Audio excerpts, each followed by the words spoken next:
여러분 반갑습니다. 제목이 핵심은 기도인데요.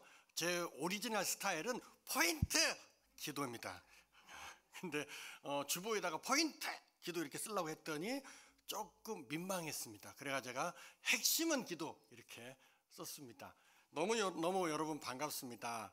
여러분 제가 개척한 뒤에 몇 번 예배 참석했었거든요.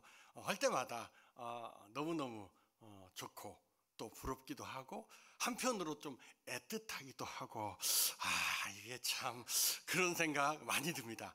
근데 말씀을 나눌 수 있는 기회를 주셔서 제가 일주일 동안 기도했습니다. 하나님, 정말로 높은 뜻 안성교회에 어떤 말씀을 나눠야 할까요? 그리고 담임 목사님하고도 몇 가지 또 얘기도 하면서 제가 말씀 한번 준비해 봤습니다. 제가 오랜 시간 목회하고 사역하면서 여기서 오랜 시간 그랬더니요, 제가 설교를 쓰면서 오랜 시간 그랬더니 조금 죄송스럽더라고요. 네가 얼마나 했다고 오랜 시간이냐. 그래서 제가 저도 그 잘 안 따지는데 따져보니까 저도 30년 정도 사역한 것 같습니다. 예, 그러니까 나름 한 30년 했으니까 오랜 시간이라고 표현해도 되겠구나. 제가 좀 겸손합니다. 저를 처음 보시는 분은 제 스타일을 모르실 텐데, 저를 또 푸른교에서 보신 분들은 이병호 목사님 스타일 저거, 그래서 적응 이미 하신 줄로 압니다. 처음 보시는 분은 적응하셔야 합니다. 제 설교 스타일, 강의 스타일이 있습니다. 그래서 조금 적응하셔야 합니다. 한 20분 안에 적응 대부분 하셨습니다. 아무튼 오랜 시간 목회 사역을 하면서 고민이 생겼습니다. 많은 그리스도인들을 나름 만나거든요. 특별히 저는 젊은 청년 그리스도인들을 많이 만납니다. 그럼 그들이 가끔 질문해요. 뭘 질문하냐면, 목사님 왜 순종했는데 이렇지요? 이런 질문입니다. 특별히 코로나19가 심해지면서 이런 그리스도인 질문들이 늘어나기 시작했습니다. 여러분 벌써 딱 들어도 무슨 말인지 아시겠죠? 그 다음 설교를 벌써 여러분 아시겠죠? 이병호 목사 무슨 얘기 하려고 하는구나. 감이 안 오세요? 내가 안 오신 분은 성경 더 읽으셔야 하고 설교 더 들으셔야 합니다. 수많은 성도들이요, 저한테 목사님 순종했는데 왜 이렇죠? 이런 질문들을 부쩍 많이 합니다. 물론 그동안 고민하지 않은 거 아니에요. 목사인 제도 얼마나 고민했겠습니까? 여러분도 고민하고 있고 갈등하고 있는데 목사인 제가 고민하지 않고 갈등하지 않았겠습니까? 그동안 고민했습니다. 목회하면서 순간순간 일어나는 질문들이 몇 가지 있어요. 그 중에 두 가지만 얘기해 볼까요? 첫 번째 질문이 뭡니까? 목회하면서 순간순간 일어나는 질문 첫 번째, 그것은 왜 악인이 형통합니까? 이건 굉장히 고전입니다, 여러분. 그렇지만 예수 믿는 우리에게 이건 굉장한 궁금증이에요. 악인이 형통합니다. 여러분 성경에 보면은요, 시편 73편에는요 시편 기자가 뭐라고 말하냐면, 악인이 형통하는 것 때문에 자기가 시험에 들었다, 이렇게까지 말합니다. 그러면서 시편 73편에 보면 시편 기자가 뭐라고 말하냐면, 악인이 형통하는 수준이 아니야, 사는 동안 잘 먹고 잘 살고 죽을 때도 평안하다는 거야. 죽을 때까지 강건하다는 거야. 악인이 형통한 겁니다. 이게 얼마나 어려운지 몰라요. 여러분 그런 경험 있으십니까? 두 번째 질문이 뭐냐면요, 순종의 결과입니다. 방금 말한 것처럼, 목사님 제가 나름 어렵게 힘들게 순종해서 하나님 말씀대로 행동했는데 왜 결과가 이렇지요? 첫 번째 악인의 형통에 대해서는 오늘 얘기하지 않을 것입니다. 오늘 주제는요, 두 번째 얘기하려고 합니다. 순종의 결과를 우리가 한번 고민해 보자는 것입니다. 여러분 청년들이나 성도들의 얘기를 들어보면 대부분 구체적으로 순종했는데 어렵다 이겁니다. 그렇죠? 순종했는데 고난을 만났다는 것입니다. 내용은 이런 거예요. 구체적인 내용이 없지만 순종했는데 위기를 만났고, 심지어 순종했는데 핍박과 조롱을 당했다는 것입니다. 여러분 힘들게 순종했는데 위기와 고난을 만나보신 적 있습니까? 저 분명히 있습니다. 아마 여기 대부분의 성도님들도 힘들게 순종했는데 위기와 고난, 환난이나 핍박을 당한 사람들도 혹시 있을지 몰라요.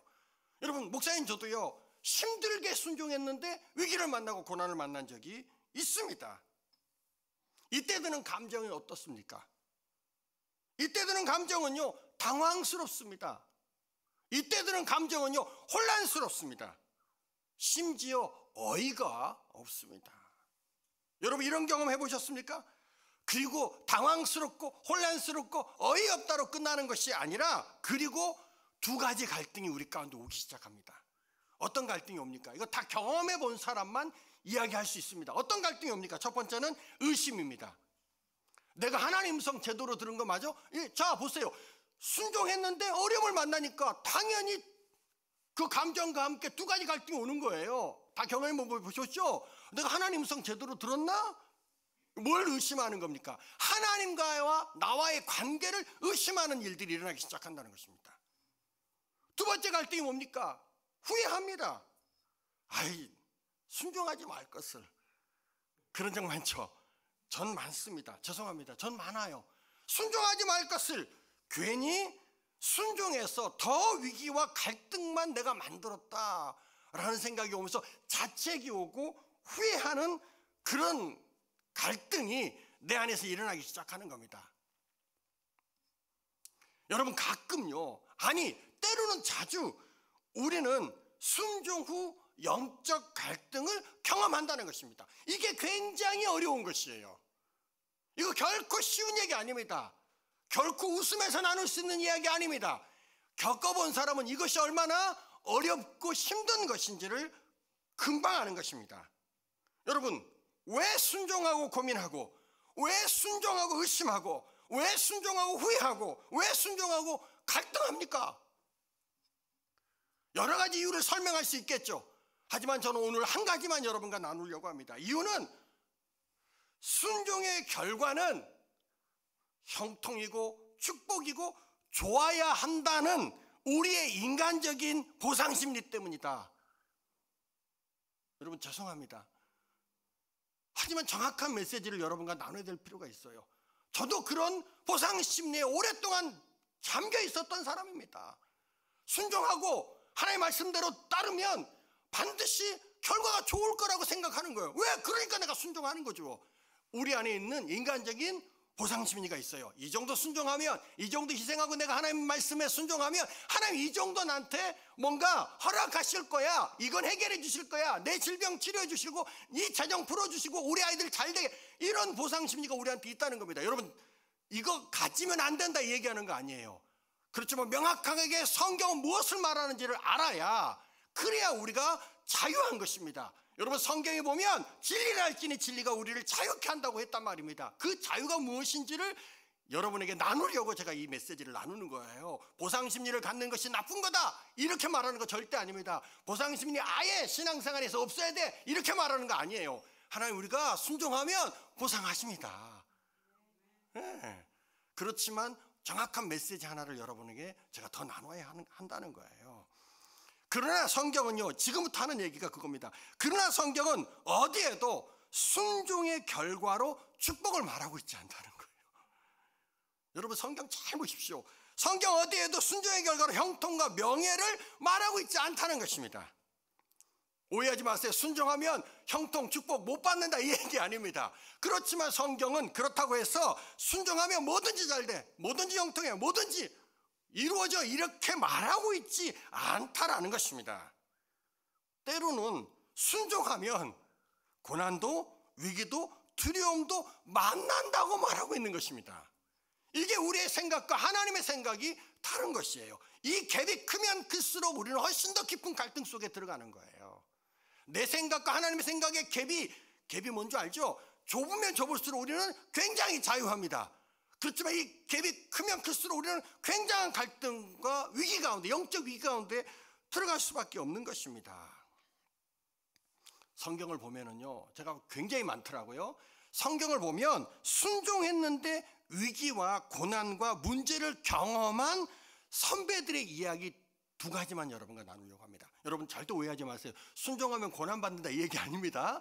하지만 성경은 어디에도 순종하면 축복받고 형통하다고 말하고 있지 않다는 얘기를 하고, 때로는 순종했는데 고난받고 어려움을 만난다는 얘기를 하는 거예요. 그리고 그들이 얼마나 많은지, 그 선배들이 얼마나 많은지 제가 여러분에게 두 분만 얘기하고 싶습니다. 여러분 창세기 12장에 보면 아브라함이 나옵니다. 우리의 믿음의 조상 아브라함, 당연히 얘기해 줘야 합니다. 오늘 같은 날. 네. 우리의 믿음의 조상 아브라함이요, 창세기 12장에서 우리 다 아는 내용이라 제가 이 성경 일부를 안 찾습니다. 시간을 절약하기 위해서 안 찾는 거예요. 하지만 여러분 아시잖아요. 하나님 말씀하세요. 뭐라고 말씀하십니까? 너의 본토 친척 아비의 집을 떠나라고 말합니다. 여러분 그 당시 4,000년 전입니다. 4,000년 전에 본토 친척 아비의 집을 떠나는 것이, 그것이 어떤 것인지 여러분 감이 오십니까? 그냥 서울에 살다가 안성으로 이사 가는 거구나, 이거 아니에요. 서울에 살다가 아니면 캐나다로 이민 가는 거, 이거 아닙니다. 4,000년 전에 아브라함 시대에 본토 친척 아비의 집을 떠나는 것은요, 너 죽어, 이 소리입니다. 그 당시만 해도 고대 국가가 형성이 잘 안 될 때, 우리가 역사를 좀 알잖아요. 대부분 그 당시만 하면 부족 국가예요. 부족 공동체예요. 그러니까 시족 공동체, 부족 공동체 알죠? 다 누구랑 사는 거예요? 형제들끼리, 친척끼리 같이 모여서 공동체를 이루면서 사는 거예요. 이게 뭡니까? 이게 국가인 거예요. 이 시족이 뭡니까? 방어막인 거예요. 수많은 다른 시족들, 외적? 아무튼 있어요. 위험이 있어요. 그들을 어떻게 합니까? 이 시족 공동체가 똘똘 뭉쳐서 자기들을 방어하면서 살아가는 그런 부족 국가였어요. 근데 아브라함만 딱 찍어가지고 나가라는 거예요. 몇 명의 가족들만 데리고 나가라는 겁니다. 여러분 이거 감당할 수 없는 음성입니다. 얼마나 힘든 음성입니까? 나가면 이 모든 방어막, 보호막이 끝나는 거예요. 나가다가 하나님 말씀하신 가나안이 그게 하루 이틀 거리가 아닙니다. 따져보면 수백 킬로란 말입니다. 거기를 가다가 얼마나 많은 다양한 사람들과 다양한 부족을 만나겠습니까? 그들이 아브라함을 환영하고 기뻐하고 그들에게 물을 주고 음식을 제공할 것 같습니까? 그들의 아브라함의 그 양들에게 목초지를 제공할 것 같습니까? 아니에요. 그때 막 서로 잡아 죽이고 뺏고 하는 시대 아닙니까? 그러니까 아브라함이 창세기 12장에서 들었던 그 본토 친척 아비의 집을 떠난다는 이 음성은 너무너무 심각한 음성이에요. 근데 우리가 아는 것처럼 아브라함이 그 음성에 순종해서 어디로 갑니까? 약속의 땅 가나안으로 어떻게 갑니까? 몇 년에 걸쳐서 천신만고 끝에 갔습니다. 그리고 그 천신만고 끝에 도착한 그 가나안에서 아브라함이 만난 것이 무엇입니까? 우리가 다 알아. 아브라함이 만난 게 뭐예요? 기근입니다. 어떤 기근이냐고요? 성경에 보니까 견딜 수 없는 기근이라고 말합니다. 이걸 뭐라고 표현하냐면 심한 가뭄을 만났습니다. 여러분 황당하지 않습니까? 아브라함 입장에서 여러분 생각해 보세요. 순종할 수 없는 그 일에 순종해서 하나님 말씀을 따라 천신만고 끝에 약속의 땅 가나안에 왔으며 거기서 뭘 만나야 합니까? 형통과 축복과 풍성함을 만나야 된단 말입니다. 그런데 아브라함을 기다린 것이 뭐였습니까? 견딜 수 없는 가뭄이었습니다. 얼마나 가뭄이 심했던지 아브라함이 어떻게 애굽으로 다시 내려갈 만큼, 애굽으로 방향을 틀 만큼 심한 가뭄을 만났습니다. 여기까지만 여러분 생각해 보십시오. 아브라함 입장이 어떻습니까? 황당합니다. 순종했는데 견디기 힘든 기근을 만났어요. 아브라함 입장에서는 굉장히 힘든 것입니다. 이때 제가 이런 얘기 여러분에게 합니다. think 하셔야 합니다. think, T-H-I-N-K, think. 제가 강의하면 훨씬 더 재밌습니다. 설교라 시간 맞춰서 하느라고 그렇죠. think 해야 합니다. 그리고 우리의 마음과 생각과 입술을 지켜야 합니다. 이거 굉장히 중요합니다. 그래서 여러분에게 제가 중요한 메시지를 나누려고 하는 거예요. 너무 힘든 결과를 아브라함이 만났어요. 그렇지만 아브라함은 마음과 생각과 입술을 지킵니다. 이것보다 놀라운 경건이 없는 거예요. 저는 그렇게 생각합니다. 누가 경건한 그리스도인입니까?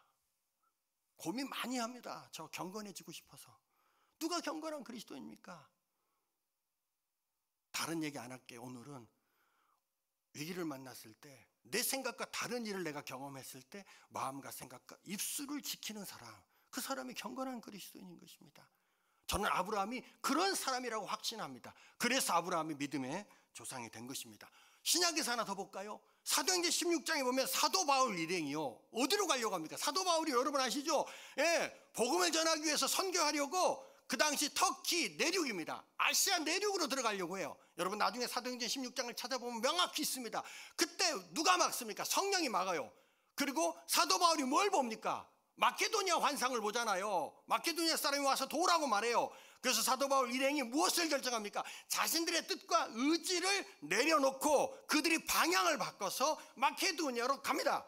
그리고 그 마케도니아 첫 관문이 뭐예요? 첫 성이 뭡니까? 필리포입니다. 쉽게 말하면 전라남도로 갔는데 그 전라남도의 첫 성이 뭡니까? 광주인 것처럼 마케도니아로 가라고 해서 그들의 생각과 의지를 버리고 자기들은 이쪽으로 가고 싶은데 성령께서 그걸 막아서 이쪽으로 가라고 하는 거예요. 그래서 순종합니다. 그 일행들이요, 자기 의지와 생각과 모든 계획을 내려놓는 거예요. 이거 쉬운 거 아닙니다. 내려놓고 순종해서 반대 방향으로 가요.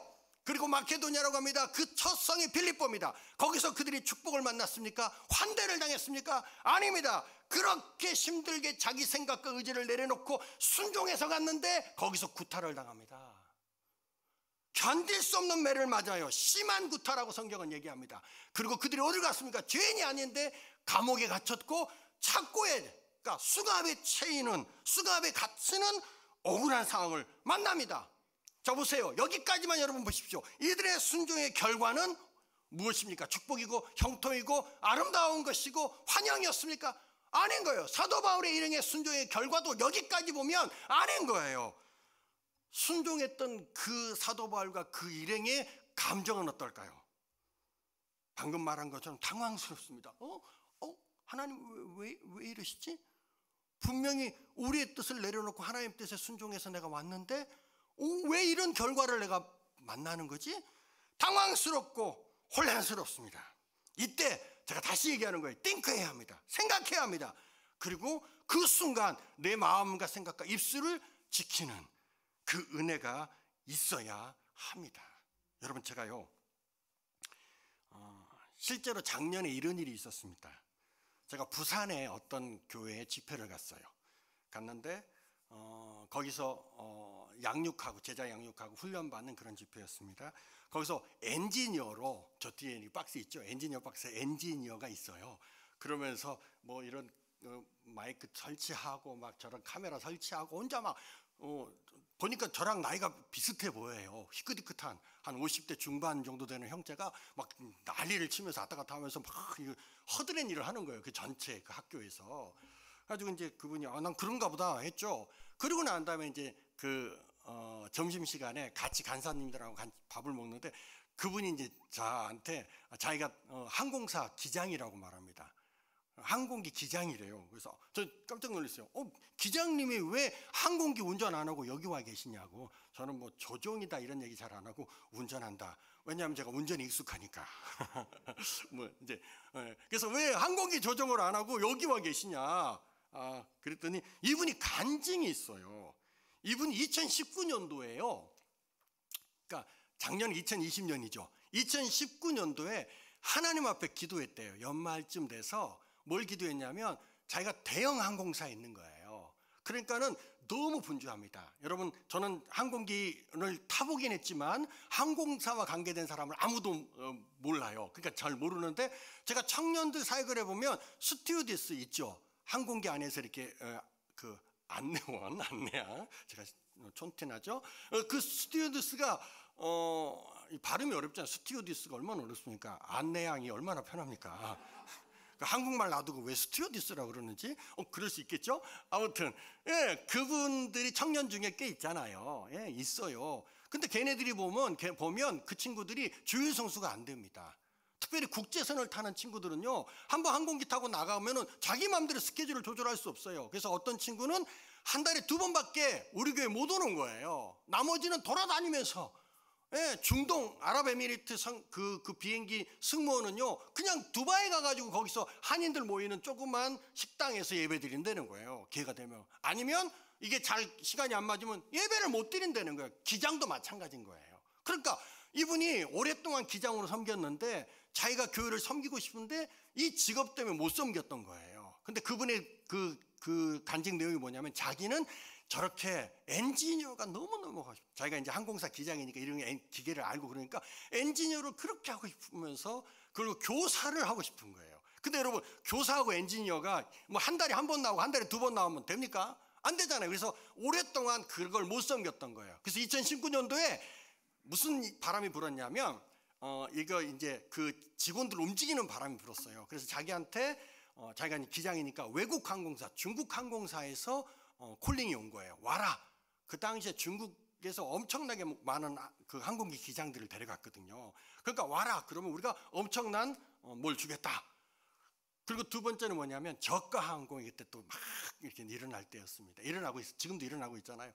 그래서 막 고민하는 거예요. 기존에 있는 대형 항공사에 있을 것인지, 외국 항공사로 갈 것인지, 아니면 저가 항공사로 갈 것인지를 뭔가 제가 결정하고 싶은 거예요. 근데 하나님 앞에 기도했어요. 하나님, 내가 교사도 섬기고 싶고 저렇게 엔지니어를 너무 하고 싶은데 제가 어떻게 해야 되겠습니까? 그랬더니 당연히 외국 항공사는 안 되는 거죠. 지금 있는 대형 항공사에도 자기가 있으면 자기는 절대 이거 못 하는 거야. 그러니까 그런 소망을 가지고 이분이요, 저가 항공사로 기장으로 딱 이직을 했어요. 그리고 저가 항공사 기장으로 왔습니다.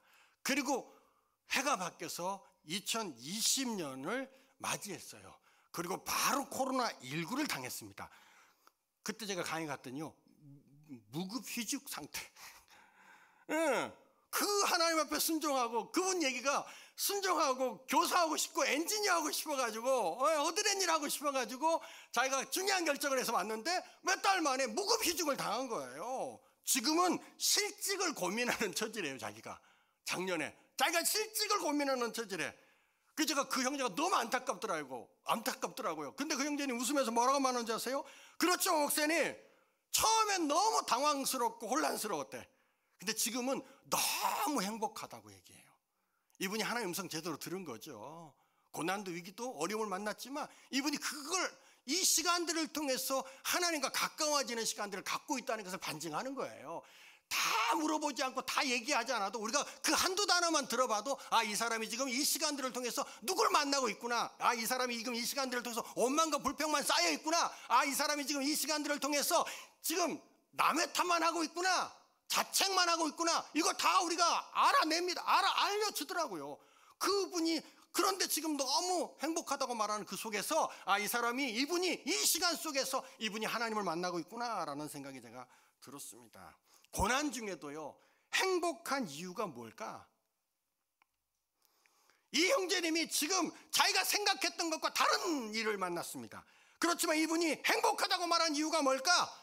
나한테 뭔가 자랑하고 과시하려고 하는 거 절대 아니었어요.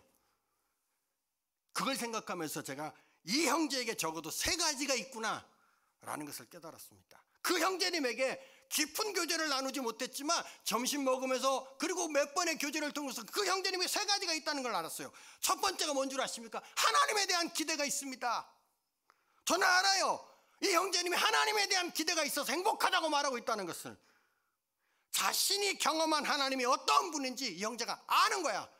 여러분, 이 맛을 아시겠습니까? 하나님이 어떤 분인지 이 형제가 알아.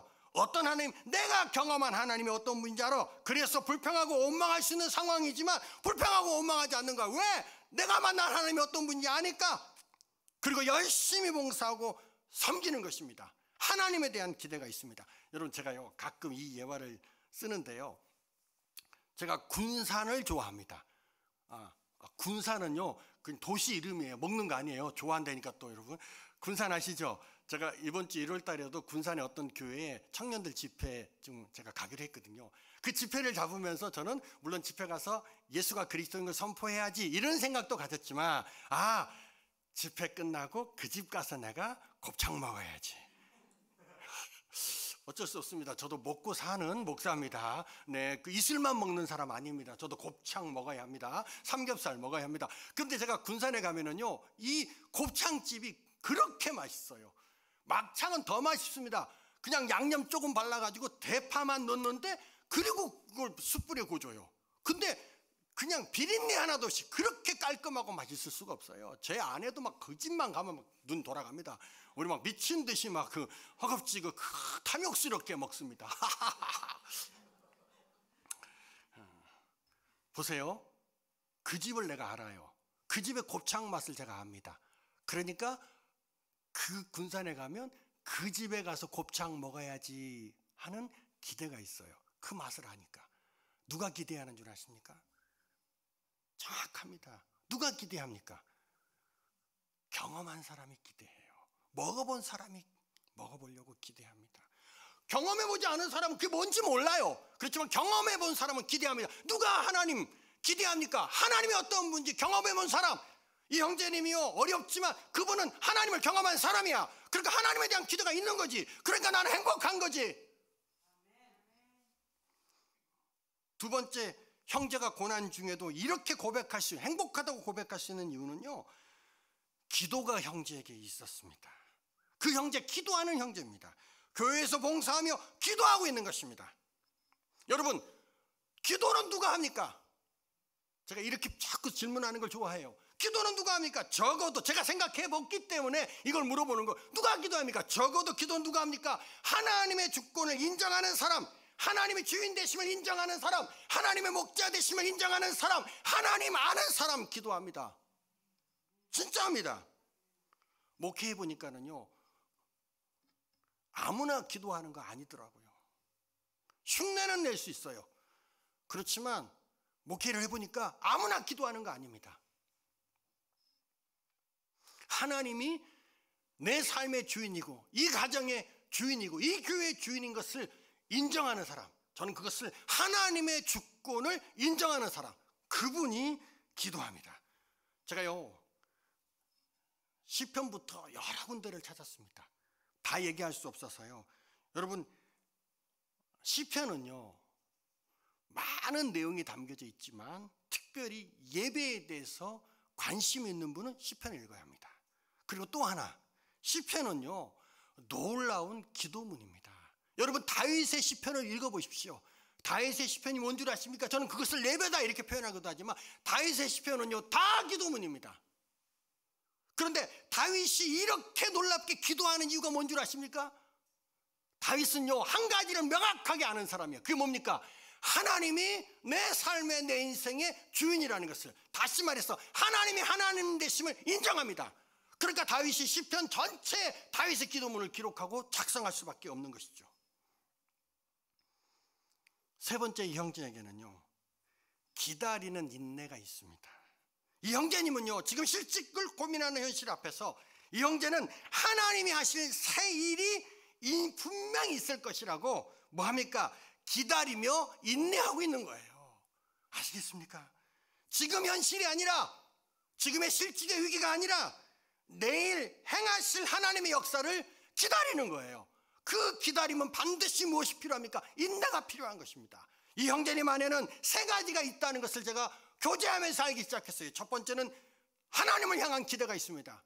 그래서 그 기대를 가지고 하나님께 기도하고, 그리고 어떻게 합니까? 기도하고 불평하고 원망하고 좌절하고 절망하는 것이 아니야, 하나님의 응답을 뭐 하는 거예요?